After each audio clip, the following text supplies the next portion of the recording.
Hey, what's up everybody? It's Cory with RE/MAX Signature Properties. Welcome to another episode of the Mills Minute. This week I'm going to be talking to you about multiple offer situations here in North Texas, or bidding wars as some people refer to them as. And I'm going to talk about what's causing that. Also, I'm going to give you a couple of tips if you're a buyer or seller and you find yourself in that situation. So for starters, what is causing this here in North Texas? We're seeing an increased amount of buyers making offers, going above asking price, and even above appraised value sometimes. It comes down to a very simple economics theory of supply and demand. There's a low number of homes available and there's a lot of buyers who want those homes.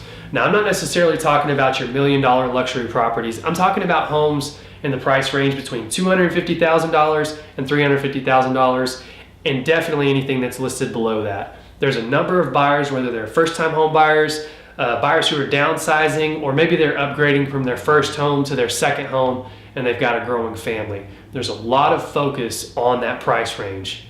Now, if you're a buyer, I've got a couple tips for you. Number one is get pre-approved and make sure that you have your financing in order if you're not paying cash. The last thing you want to do is fall in love with the home and not be able to make an offer because you're not pre-approved. Sellers most oftentimes do not consider an offer if there's not a pre-approval letter saying that you have been fully through underwriting pre-approval with the lender.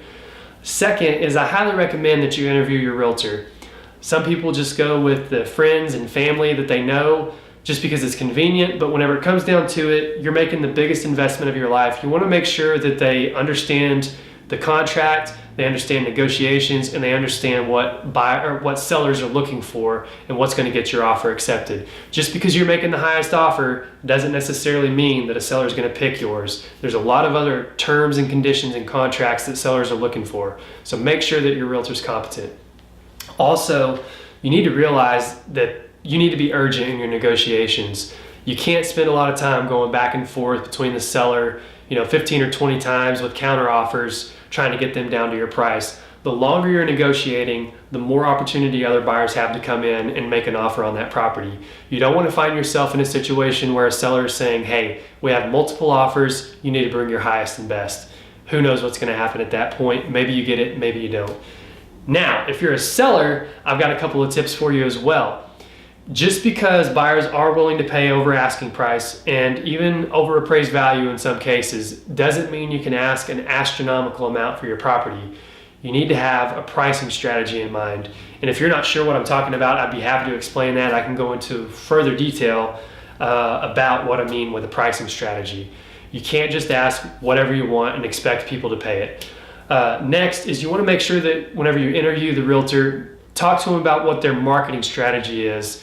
You don't want somebody who's just going to take pictures with their iPhone or maybe their digital camera and they think they're a professional photographer. You want to make sure they've got a proven marketing strategy that gets homes sold, that gets maximum exposure, quality information in front of qualified buyers. Lastly, you want to talk to them about their experience and make sure they understand how to negotiate on your behalf. With multiple offers means there's going to be a lot of different contracts you're looking at one time. And as I mentioned for the buyers, just because you see a high offer price doesn't necessarily mean it's the best offer for you to take.